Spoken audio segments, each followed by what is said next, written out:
Between the 1940s and the 1970s, American grandmas had a dessert secret that most Canadians never heard of. They mixed simple pantry ingredients in a single bowl, poured the batter into a pan, and let the oven do the rest. No mixers, no fancy equipment, and almost no cleanup.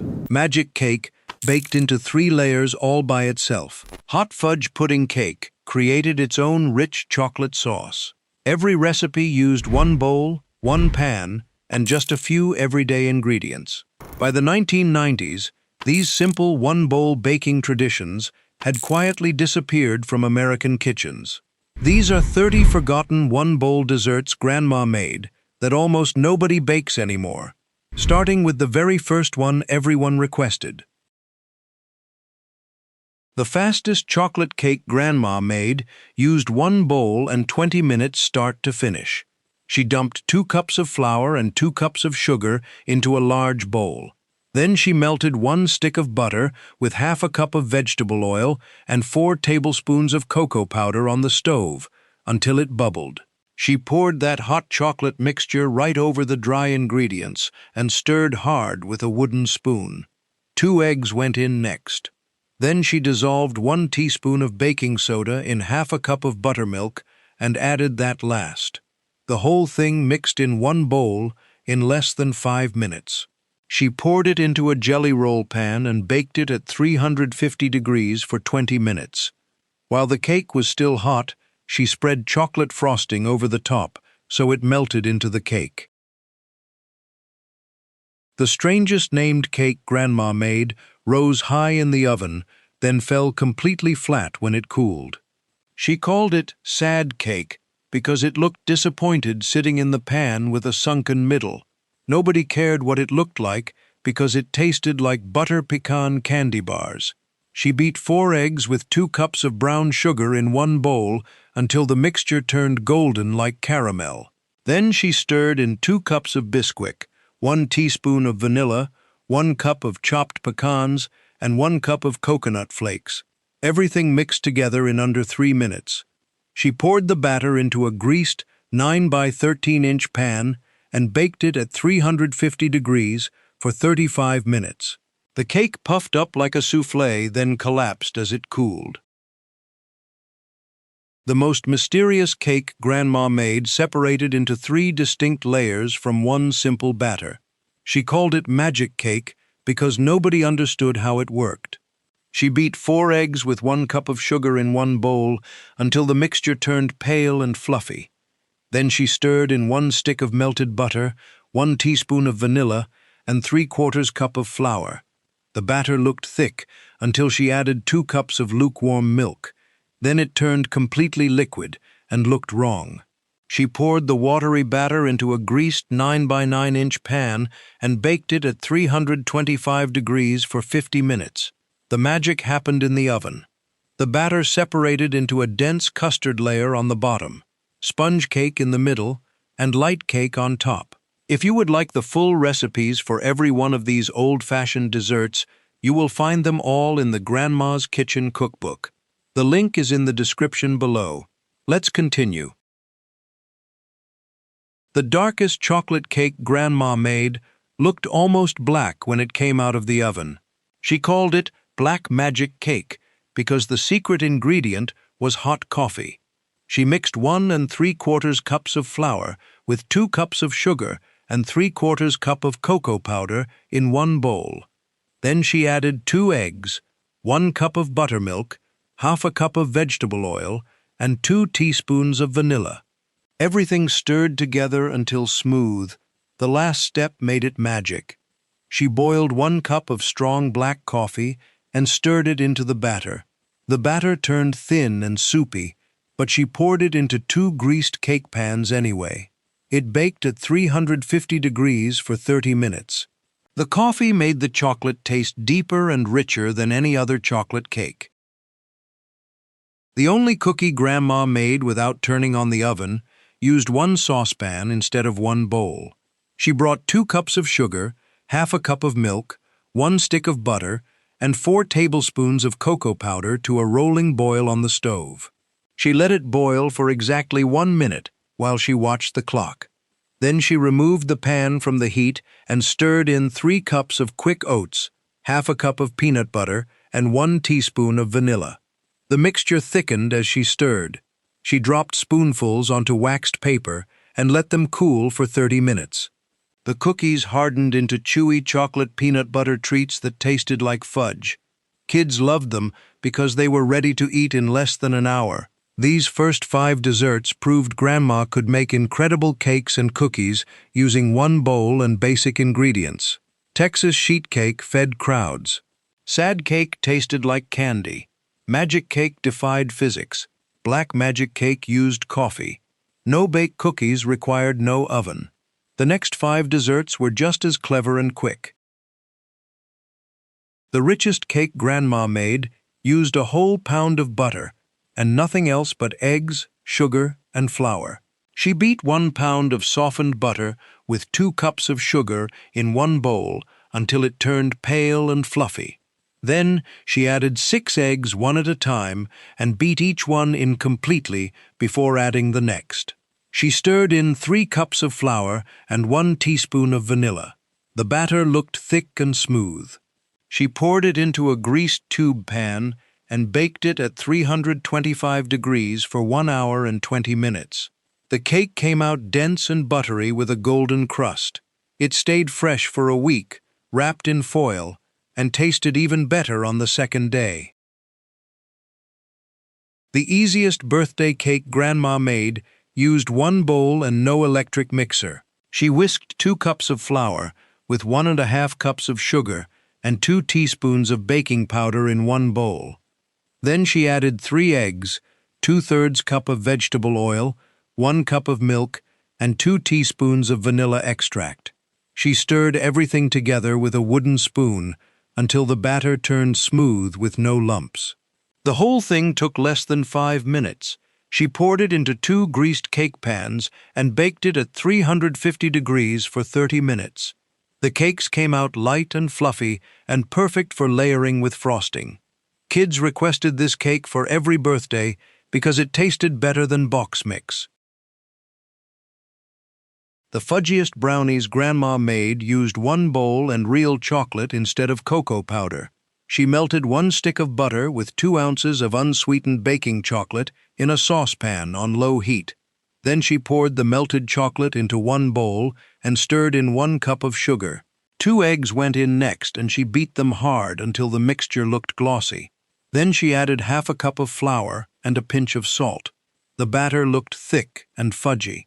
She poured it into a greased 8-by-8-inch pan and baked it at 350 degrees for 25 minutes. The brownies came out with crispy edges and a gooey center. They tasted like pure chocolate fudge and cost less than $1 to make.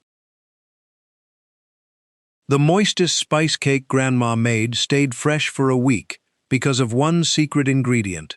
She mixed 2 cups of flour with 1½ cups of sugar, 1 teaspoon of baking soda, 1 teaspoon of cinnamon, ½ a teaspoon of nutmeg, and a pinch of cloves in 1 bowl. Then she added 1½ cups of applesauce, ½ a cup of vegetable oil, and 2 eggs. Everything stirred together until smooth. The applesauce kept the cake incredibly moist and added natural sweetness. She poured the batter into a greased 9-by-13-inch pan and baked it at 350 degrees for 40 minutes. The cake smelled like autumn, with warm spices and apples. It needed no frosting because it tasted perfectly plain with a glass of milk. The healthiest cake Grandma made hid 2 cups of shredded carrots inside chocolate brown batter. She beat 2 cups of sugar with 1 cup of vegetable oil and 4 eggs in 1 bowl until smooth. Then she stirred in 2 cups of flour, 2 teaspoons of baking soda, 2 teaspoons of cinnamon, and ½ a teaspoon of salt. The batter looked plain until she added 2 cups of grated carrots, 1 cup of crushed pineapple, and 1 cup of chopped walnuts. Everything mixed together in 1 bowl. She poured it into a greased 9-by-13-inch pan and baked it at 350 degrees for 45 minutes. The cake came out dense and moist with bits of carrot and pineapple throughout. She frosted it with cream cheese frosting while it was still warm. These first 10 desserts showed how Grandma made incredible cakes, cookies, and brownies using just one bowl. Texas sheet cake fed crowds. Sad cake defied expectations. Magic cake separated into layers. Black magic cake used coffee. No-bake cookies needed no oven. Pound cake was rich and buttery. The next 10 desserts were equally clever. The best fall cake Grandma made used 6 cups of chopped fresh apples and 1 bowl. She peeled and diced 6 medium apples into small chunks and tossed them with 2 cups of sugar in 1 large bowl. The sugar drew juice from the apples while she gathered the other ingredients. Then she added 2 eggs and half a cup of vegetable oil to the sugared apples and stirred everything together. The mixture looked wet and chunky. She stirred in 2 cups of flour, 2 teaspoons of baking soda, 2 teaspoons of cinnamon, and half a teaspoon of salt. The batter turned thick with apple chunks throughout. She added 1 cup of chopped walnuts for crunch, everything mixed in 1 bowl with a wooden spoon.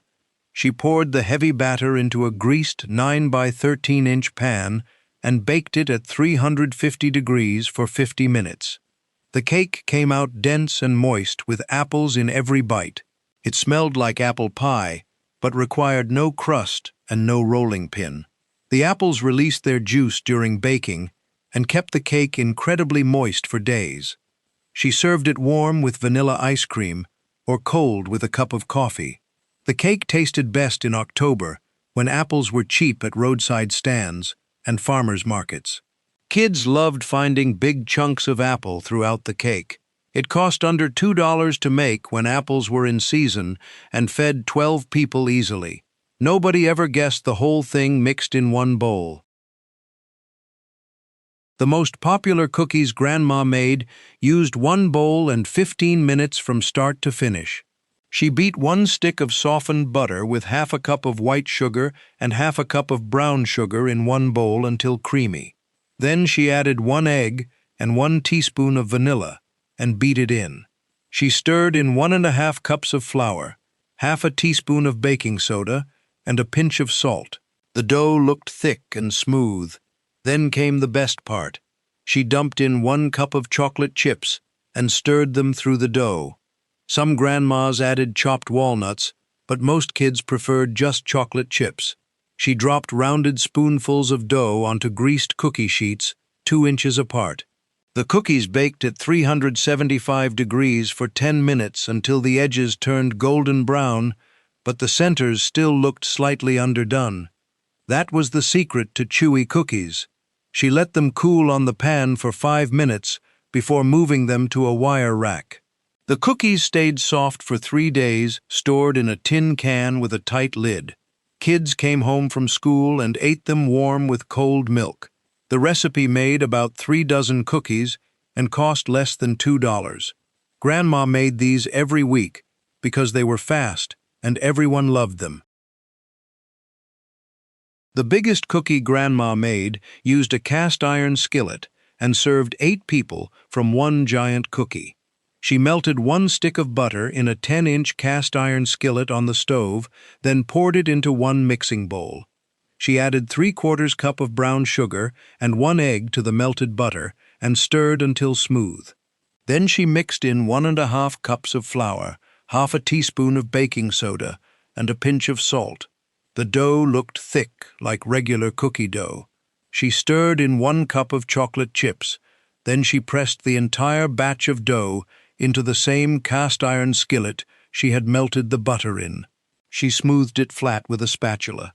The skillet went into a 350-degree oven for 25 minutes. The giant cookie baked until the edges turned crispy and golden brown, but the center stayed soft and gooey.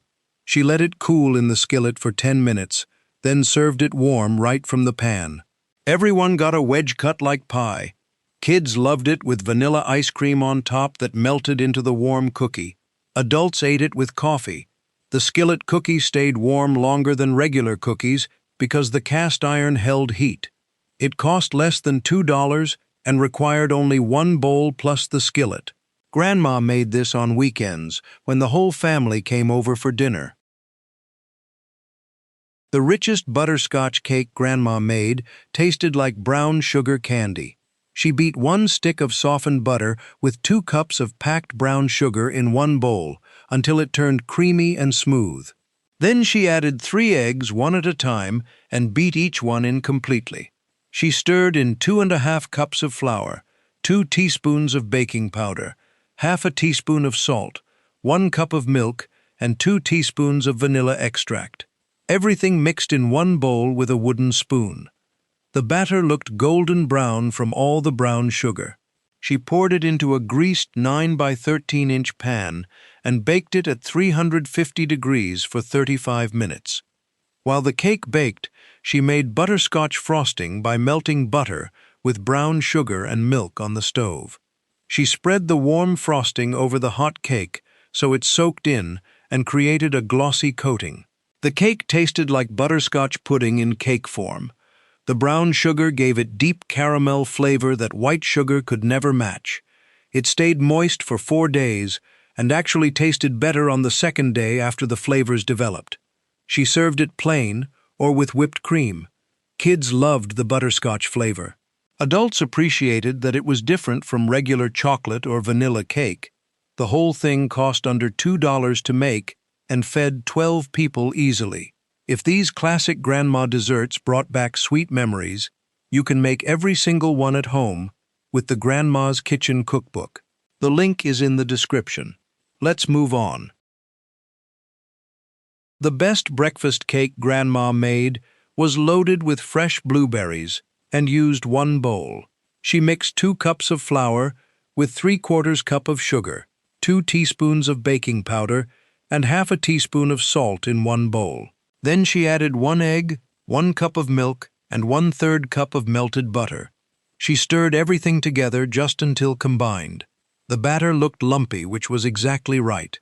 Overmixing made tough cake. Then she gently folded in 2 cups of fresh blueberries. The berries turned the batter purple in streaks.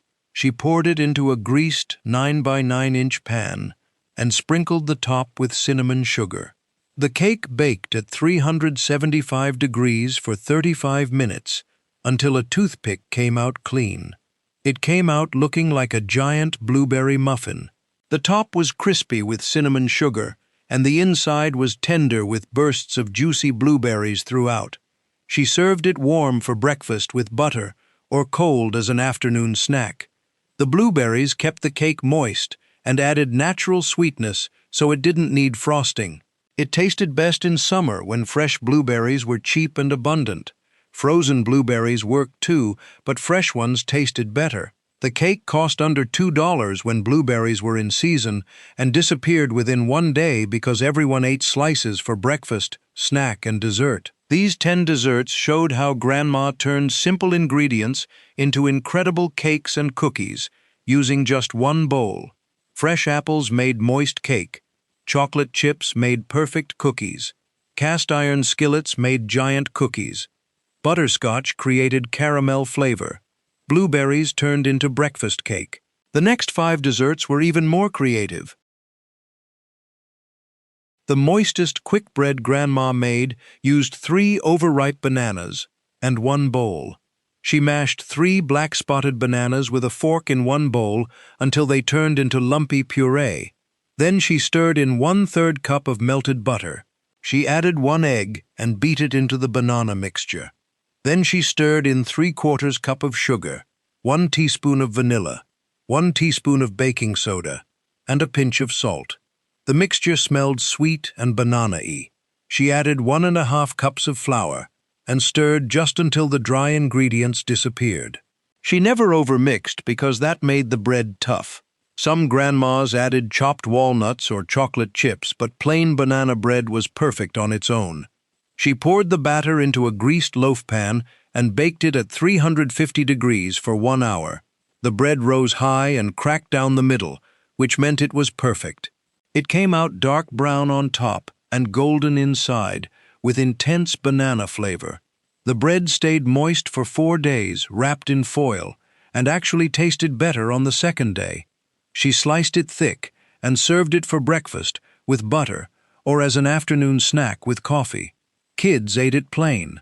The bread cost almost nothing to make because Grandma only used bananas that were too ripe to eat plain. Nobody threw away black bananas in her kitchen. The tallest layer cake Grandma made used brown sugar and 1 bowl. She beat 1 stick of softened butter with 1 3/4 cups of packed brown sugar in 1 bowl until light and fluffy. Then she added 3 eggs, 1 at a time, and beat well after each addition. She stirred in 2 1/2 cups of flour, 2 1/2 teaspoons of baking powder, half a teaspoon of salt, 1 cup of milk, and 1 teaspoon of vanilla. Everything mixed together in 1 bowl. The brown sugar made the batter golden-colored. She divided it between 2 greased 9-inch cake pans and baked at 350 degrees for 30 minutes. The layers came out tall and domed on top. She let them cool completely, then frosted them with butterscotch frosting made from butter, brown sugar, and cream. The cake tasted like toffee and caramel combined.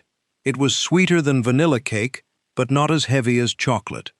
The brown sugar flavor went all the way through every bite. She served it at birthday parties and Sunday dinners. Kids who didn't like chocolate loved this cake. Adults appreciated the sophisticated butterscotch flavor. It stayed moist for 3 days, and the frosting stayed creamy without getting hard. The whole cake cost under $3 and fed 12 people. Grandma made this when she wanted to impress guests with something different from the usual chocolate and vanilla. The spiciest cake Grandma made filled the whole house with the smell of ginger and cinnamon. She melted half a cup of butter with half a cup of molasses in a saucepan on low heat. Then she poured the hot mixture into 1 bowl and let it cool for 5 minutes. She stirred in half a cup of brown sugar, 1 egg, 1 1/2 cups of flour, 1 teaspoon of baking soda, 1 teaspoon of ground ginger, 1 teaspoon of cinnamon, and a pinch of salt. Then she added half a cup of hot water and stirred until smooth. The batter looked thin and dark brown. She poured it into a greased 8 by 8-inch pan and baked it at 350 degrees for 35 minutes. The gingerbread came out dark and fragrant with a slightly crispy top. It tasted spicy and warm with deep molasses flavor. She served it hot with whipped cream or vanilla ice cream that melted into the warm cake.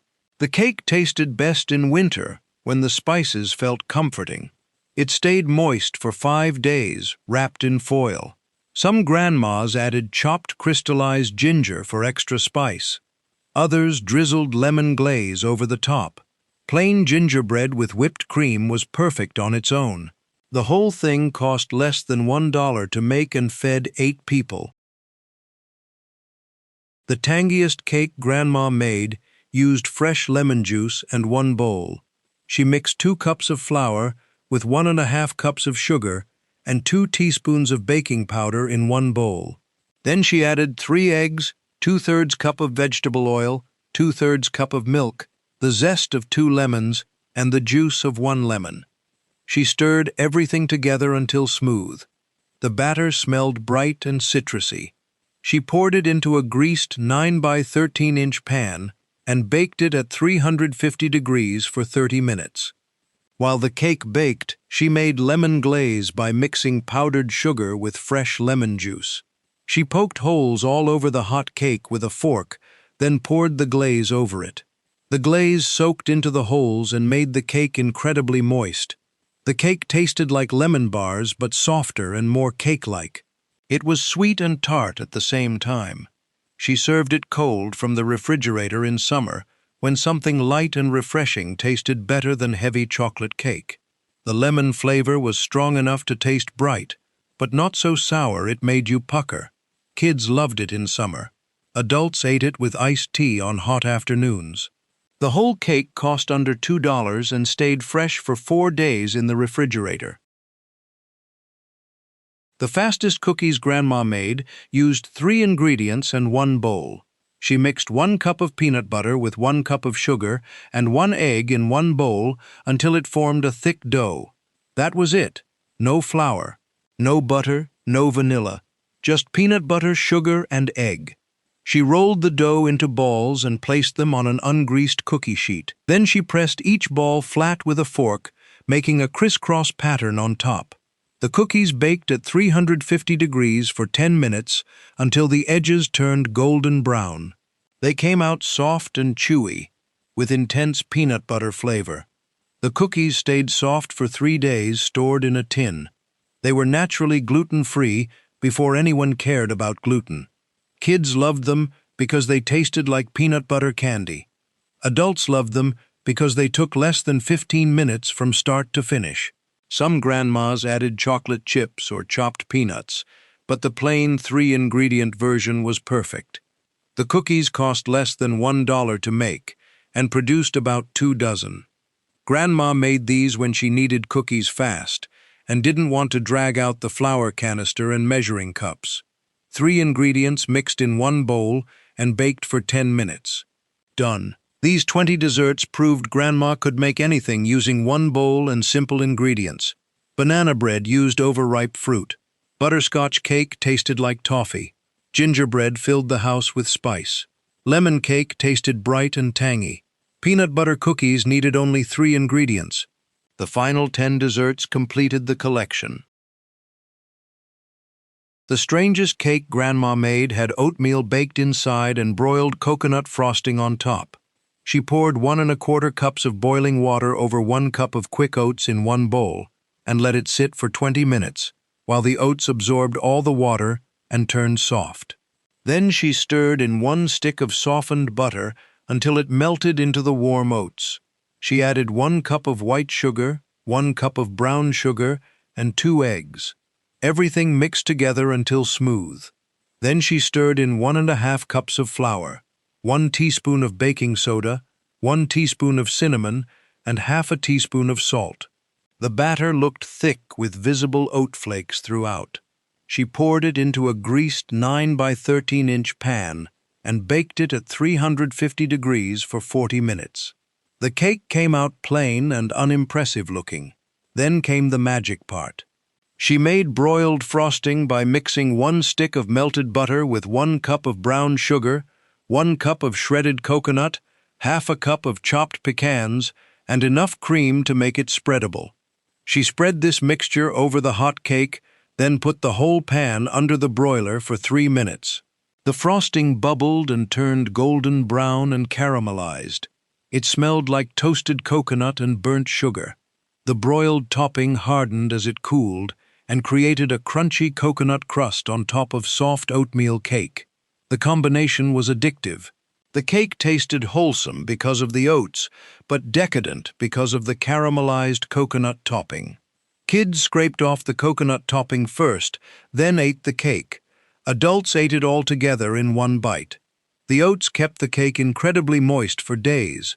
It tasted like eating oatmeal cookies and coconut candy at the same time.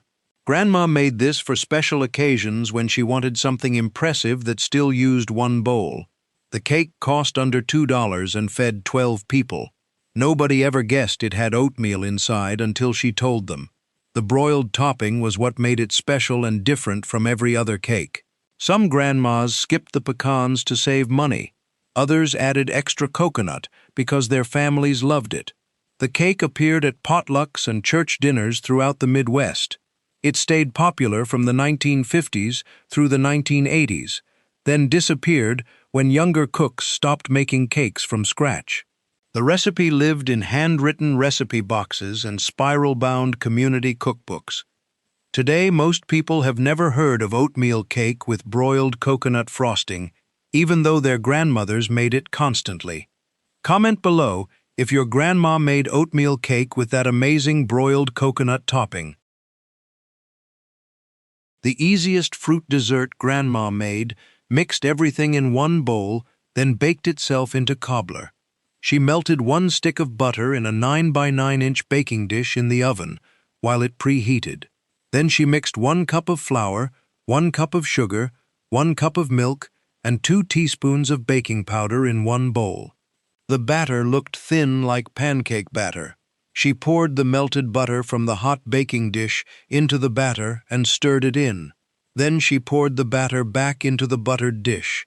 She opened one 21-ounce can of cherry pie filling and spooned it over the batter without stirring. The cherries sank to the bottom, which seemed wrong, but was exactly right.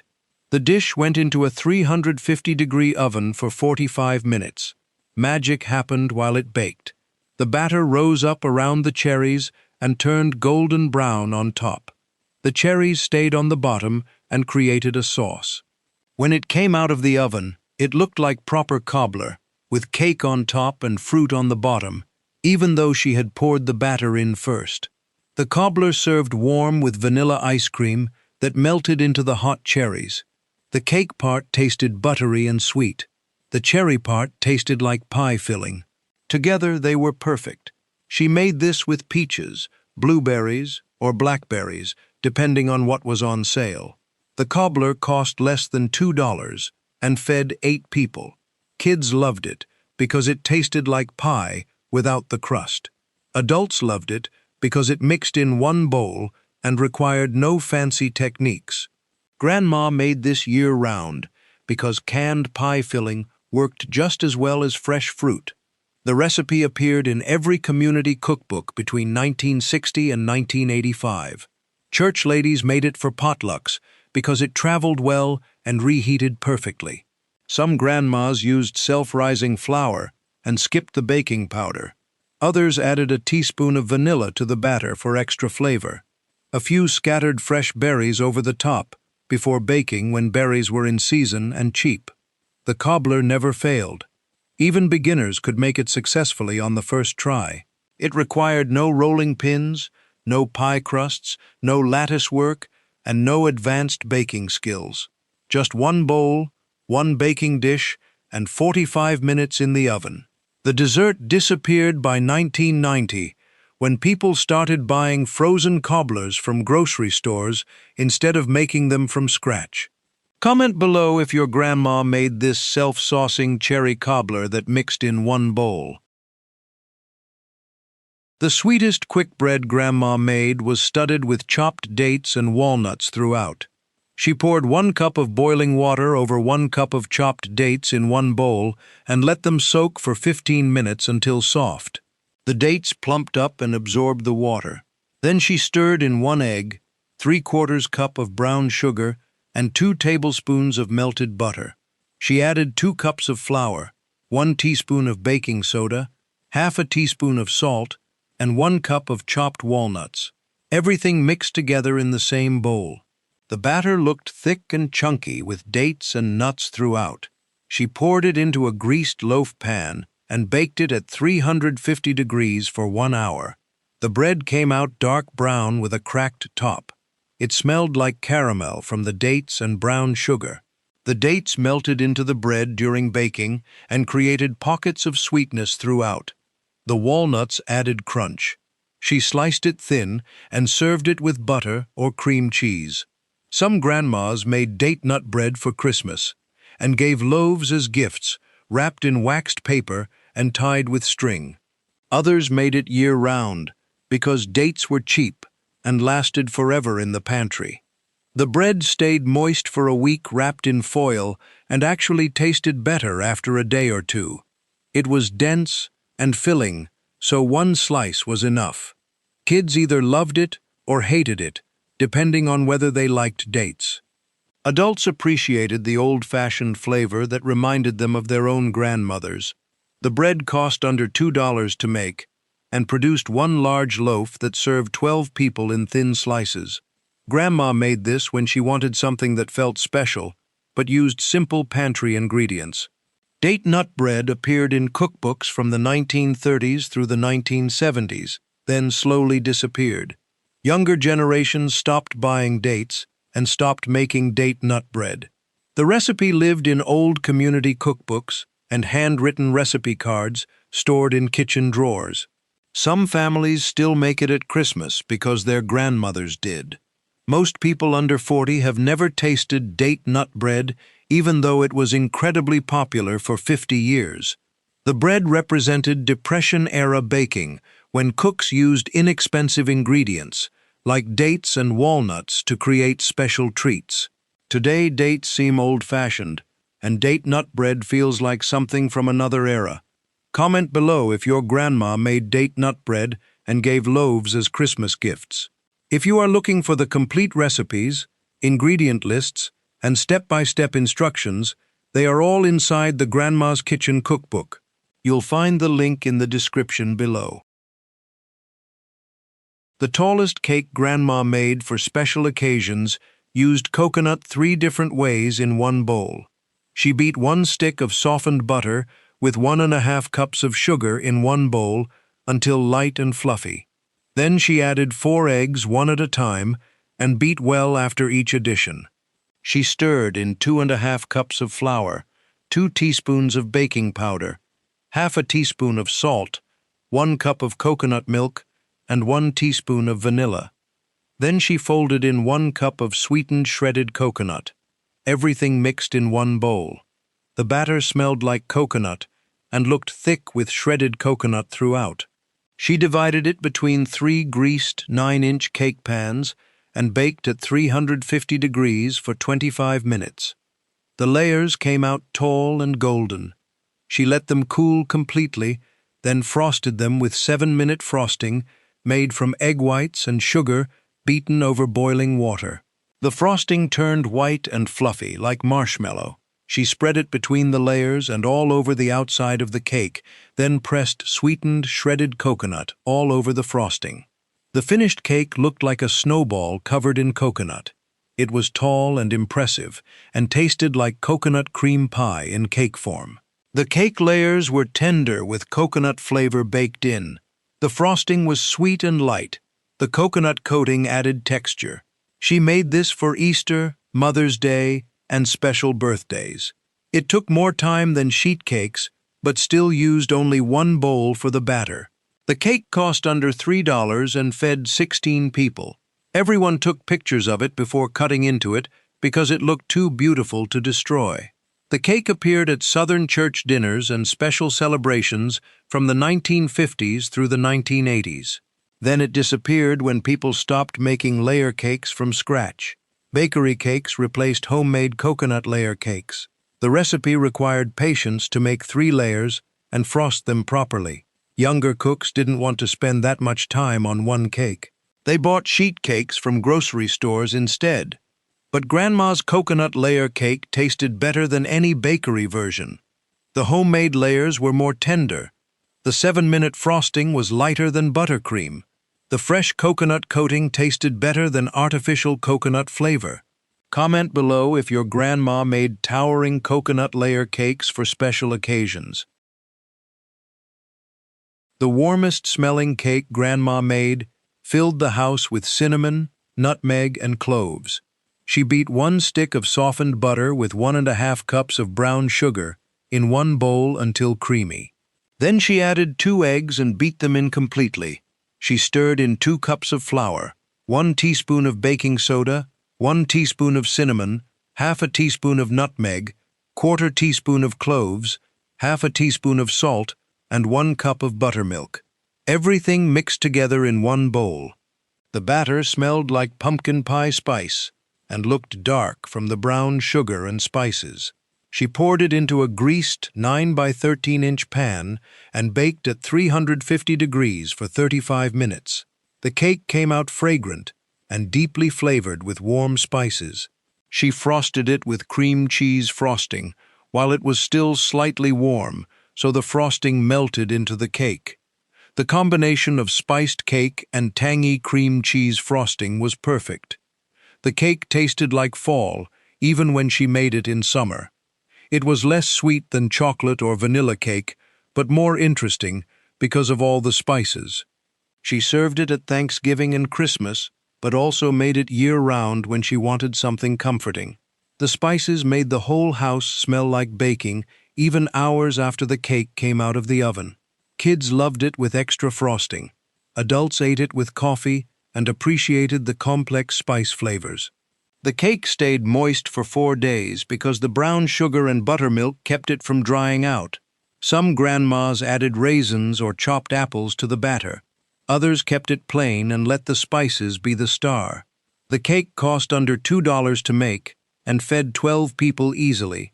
Spice cake was popular from the 1940s through the 1970s, then fell out of fashion when people started preferring chocolate and vanilla. The recipe appeared in every community cookbook and church recipe collection. Today, most people have never tasted real spice cake made from scratch. They think spice cake means pumpkin spice or chai flavor. But Grandma's spice cake was its own thing, with cinnamon, nutmeg, and cloves balanced perfectly. The cake represented old-fashioned baking when spices were prized ingredients, and cooks knew how to use them properly. Comment below if your grandma made spice cake with cream cheese frosting that smelled like autumn. These 25 desserts showed how Grandma mastered one-bowl baking using simple techniques and basic ingredients. Oatmeal cake had broiled coconut topping. Cherry cobbler baked itself. Date nut bread used soaked dates. Coconut cake was tall and impressive. Spice cake smelled like autumn. The final 5 desserts completed the lost collection. The prettiest cake Grandma made baked upside down with caramelized pineapple on top. She melted half a stick of butter in a 9-inch cast-iron skillet on the stove, then sprinkled half a cup of brown sugar over the melted butter. She arranged 7 pineapple rings in a circular pattern over the brown sugar and placed maraschino cherries in the center of each ring. The pattern looked like a flower. Then she made the cake batter in one bowl. She beat 2 eggs with 1 cup of white sugar until thick and pale yellow. She added 1 cup of flour, 1 teaspoon of baking powder, a pinch of salt, 1/3 cup of pineapple juice from the can, and 1 teaspoon of vanilla. Everything mixed together quickly in under 5 minutes. She poured the batter over the pineapple rings in the skillet. The batter covered the fruit completely and looked plain. She baked it at 350 degrees for 40 minutes. When it came out of the oven, the cake looked ordinary with a golden brown top. Then came the dramatic part that always impressed guests. She ran a knife around the edge to loosen the cake from the skillet. She placed a large plate over the skillet and flipped the whole thing upside down in one quick, confident motion. She lifted the skillet off carefully. The cake sat on the plate with the caramelized pineapple and bright red cherries on top, looking glossy and perfect like a sunset. The brown sugar had melted and caramelized during baking and turned into thick amber sauce that dripped down the sides of the cake. The cake looked like something from a fancy bakery or restaurant dessert menu. It smelled like caramelized sugar and sweet pineapple. She served it warm, so the caramel sauce was still soft and sticky. Kids fought over slices with the most maraschino cherries. Adults appreciated the contrast between sweet caramel and tangy pineapple. The cake itself was simple and buttery, and let the fruit topping be the star. It tasted best eaten the same day, while the topping was still gooey. By the second day, the caramel hardened, and the cake lost some of its magic. It cost under $2 to make using canned pineapple rings that were always on sale. Some grandmas used fresh pineapple when it was cheap, but canned worked just as well and was easier to arrange in perfect circles. The cake appeared at dinner parties and special occasions from the 1950s through the 1980s. It felt fancy and impressive, even though it mixed in one bowl and baked in a simple cast-iron skillet. The cast iron was essential because it could go from stovetop to oven without warping. Regular cake pans didn't work because you couldn't melt the butter and brown sugar on the stove first. Grandma always used her well-seasoned cast-iron skillet that had belonged to her mother and made the best pineapple upside-down cakes. The cake represented mid-century American baking when pineapple upside-down cake appeared in every cookbook and on every restaurant dessert menu alongside baked Alaska and cherries Jubilee. Comment below if your grandma made pineapple upside-down cake in a cast-iron skillet and flipped it dramatically onto a plate. The most magical cake Grandma made separated into cake on top and hot fudge sauce on the bottom while it baked. She mixed 1 cup of flour with 3/4 cup of white sugar and 2 tablespoons of cocoa powder in one bowl. Then she stirred in 2 tablespoons of melted butter, half a cup of milk, and 1 teaspoon of vanilla. The batter looked smooth and light brown. She added half a cup of chopped walnuts and stirred them in for crunch. She spread this batter evenly in a greased 8 by 8 inch baking dish. Then came the weird part that seemed completely wrong but was exactly right. She mixed 3/4 cup of brown sugar with 1/4 cup of cocoa powder in a small dish and sprinkled this dry mixture evenly over the batter. Then she poured 1 3/4 cups of very hot water over everything without stirring at all. The water sat on top looking like a complete mess. The dish looked like she had ruined the cake by drowning it. She put the dish in a 350-degree oven for 40 minutes and told everyone not to peek because opening the oven would ruin the magic. While it baked, magic happened that nobody could see. The cake batter rose to the top and baked into proper chocolate cake with a crackly top. The brown sugar, cocoa powder, and hot water sank to the bottom and transformed into thick hot fudge sauce. When she pulled it out of the oven after 40 minutes, it looked like regular chocolate cake with a slightly uneven top. Nothing special. But when she scooped it into bowls with a big spoon, the hot fudge sauce flowed out from underneath like lava.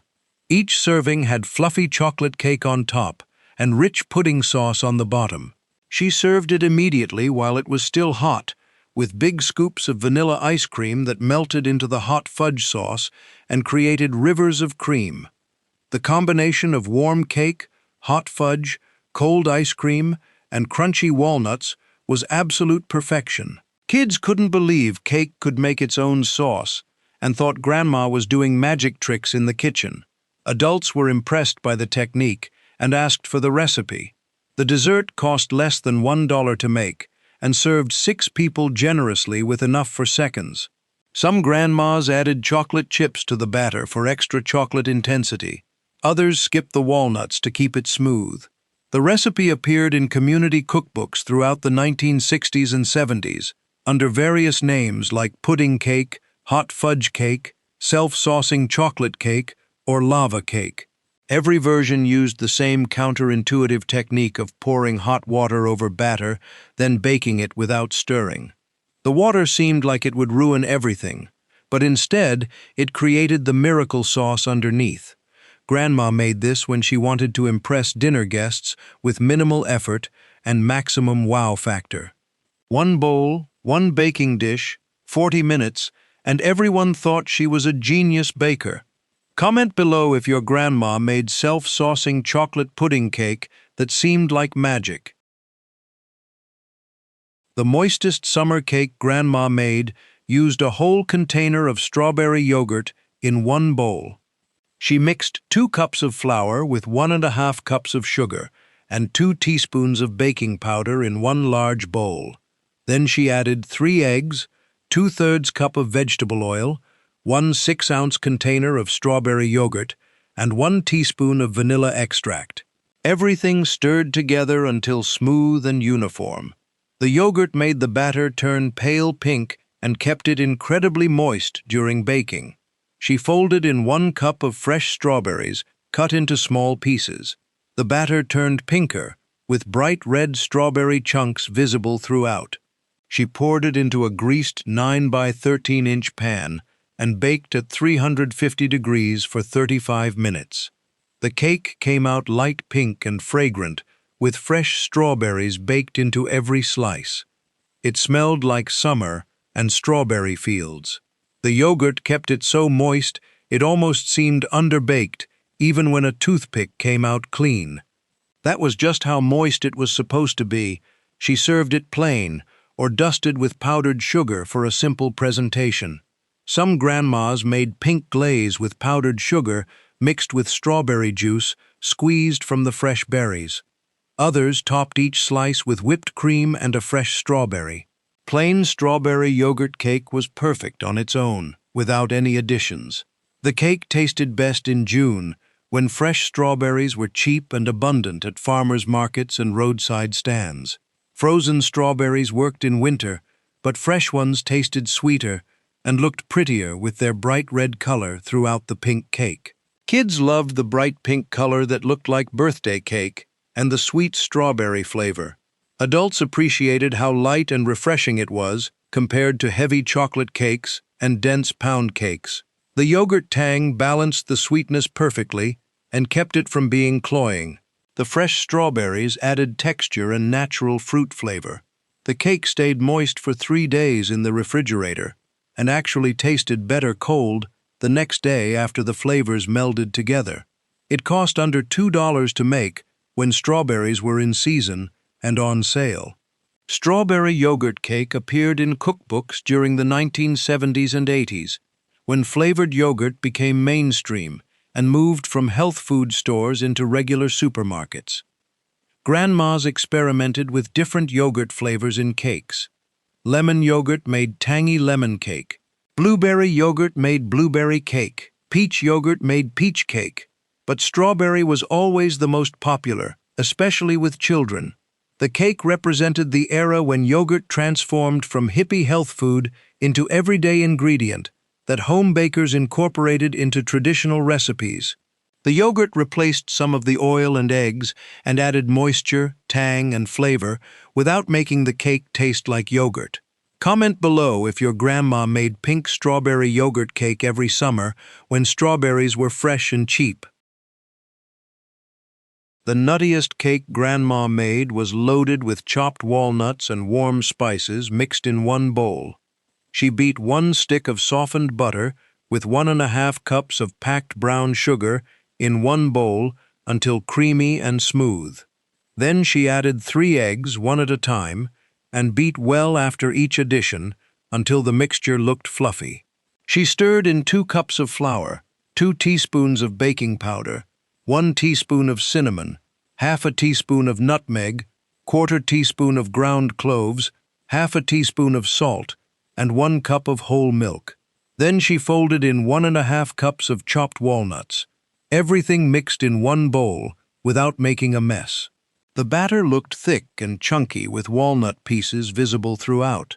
She poured it into a greased tube pan and baked at 350 degrees for 50 minutes until a toothpick came out clean. The cake came out tall and golden brown with a crunchy walnut crust on top and throughout. It smelled like spice cake and toasted walnuts combined. She served it plain dusted with powdered sugar or left completely unfrosted because it was rich enough on its own. The walnuts added crunch and deep nutty flavor that complemented the warm spices perfectly. The brown sugar made it taste like caramel and toffee. The combination of cinnamon, nutmeg, and cloves created warmth without being overwhelming. The cake was less sweet than most cakes, but more interesting because of the complex spice blend and abundant walnuts. She made it in fall and winter when walnuts were fresh from the autumn harvest and cheap at farmers' markets. The cake stayed incredibly moist for 5 days, stored in a cake keeper, because of all the walnuts and brown sugar and milk. It actually tasted even better on the 2nd and 3rd day after the flavors developed and melded together. Kids picked out the walnuts and ate around them if they didn't like nuts. Adults ate it with strong black coffee and appreciated the sophisticated flavor that wasn't too sweet. Some grandmas added ½ a cup of raisins along with the walnuts for extra sweetness and chew. Others drizzled brown butter glaze over the top for special occasions. Most served it plain because walnut spice cake was perfect without any additions. The cake cost under $2 to make when walnuts were on sale in bulk. Walnut cake appeared in American cookbooks from the 1940s through the 1970s, then slowly disappeared when people stopped baking with walnuts regularly. Pecans became more fashionable in Southern cakes. Walnuts seemed old-fashioned and bitter to younger generations, but walnut spice cake had deep, earthy flavor that sweeter pecan cakes couldn't match. The combination of toasted walnuts with cinnamon, nutmeg, and cloves created something truly special that tasted like autumn and harvest time. Grandma made this for Thanksgiving and Christmas, when the warm spices felt seasonally appropriate and everyone gathered around the table. Comment below if your grandma made walnut spice cake with brown sugar and warm spices every fall. The best breakfast cake Grandma made had cinnamon streusel baked inside and crumb topping on top. She beat 1 stick of softened butter with 1 cup of white sugar in 1 bowl until light and fluffy like whipped cream. Then she added 2 eggs and beat them in completely. She stirred in 1 cup of sour cream, which made the batter thick and rich. Then she added 2 cups of flour, 1 teaspoon of baking powder, 1 teaspoon of baking soda, and a pinch of salt. Everything mixed in 1 bowl with a wooden spoon. The sour cream made the batter incredibly thick and smooth. In a small separate dish, she mixed half a cup of brown sugar with 1 tablespoon of cinnamon and half a cup of finely chopped pecans to make the streusel filling. She poured half the thick cake batter into a greased tube pan and spread it evenly. Then she sprinkled half the cinnamon streusel mixture over the batter in an even layer. She carefully spooned the remaining batter over the streusel layer, trying not to disturb it.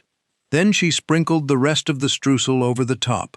The cake baked at 350 degrees for 45 minutes, until golden brown and a toothpick came out clean. It came out tall and beautiful, with visible ribbons of cinnamon streusel running through the middle and a thick, crunchy pecan topping on top. The sour cream kept it incredibly moist and gave it a slight, pleasant tang. It smelled exactly like cinnamon buns fresh from the bakery, but had the dense, tender texture of pound cake. She served it warm for breakfast or as an afternoon snack with strong coffee. The streusel layer, hidden in the middle, was the best part and surprised people on their first bite. Every slice had 3 distinct layers: cake on the bottom, cinnamon pecan streusel in the middle, and crumb topping on top. Kids ate it for breakfast and felt like they were having dessert for the morning meal. Adults dunked thick slices in hot coffee and savored every bite. The cake stayed fresh for 4 days, stored in a cake keeper, and tasted equally good cold or gently reheated in the oven. Some people preferred it cold. Others heated slices for 20 seconds in the microwave to revive the just-baked texture. It cost under $2 to make using simple pantry ingredients and 1 container of sour cream. Sour cream coffee cake appeared at every church coffee hour, ladies' luncheon, and morning gathering from the 1950s through the 1980s. Then it slowly disappeared when people stopped baking coffee cakes from scratch and started buying them from bakeries and supermarkets. Bakery coffee cakes were convenient, but they were never as moist or flavorful as Grandma's homemade version. The sour cream created impossibly tender crumb. The hidden streusel layer added delicious surprise. The crumb topping provided essential crunch. It was the absolute perfect coffee cake that mixed in 1 bowl and impressed everyone. Comment below if your grandma made sour cream coffee cake with secret cinnamon streusel inside. Between 1950 and 1985, American grandmas made incredible desserts using 1 bowl and simple ingredients. They mixed Texas sheet cake in 5 minutes. They watched sad cake rise then fall. They poured hot water over hot fudge pudding cake and trusted it would work. They flipped pineapple upside-down cake onto plates in 1 dramatic motion. They folded fresh strawberries into yogurt cake batter. They broiled coconut topping until it caramelized. Every dessert required 1 bowl, basic ingredients, and 0 fancy equipment. No stand mixers, no food processors. No complicated techniques, just wooden spoons, measuring cups, and reliable ovens. These desserts fed families for under $2. They appeared at birthday parties, Sunday dinners, and weekday breakfasts. Kids came home from school and found fresh cake cooling on the counter. Adults served slices with coffee to neighbors who dropped by. By 1990, these traditions had faded completely. Younger generations bought bakery cakes and boxed brownies instead of mixing batter in 1 bowl. They didn't know that Texas sheet cake was faster than driving to the store. They never learned that magic cake separated into 3 layers, or that cherry cobbler baked itself. The recipes lived in handwritten cards, stored in kitchen drawers, and spiral-bound community cookbooks gathering dust in basements. Today, these 31-bowl desserts exist only in memories of people who ate them at Grandma's table 50 years ago. They represent an era when American home bakers created incredible desserts without complicated methods or expensive ingredients. Just one bowl, simple pantry staples, and the knowledge passed down through generations. Comment below which one-bowl dessert your grandma made most often and whether you still have her handwritten recipe card.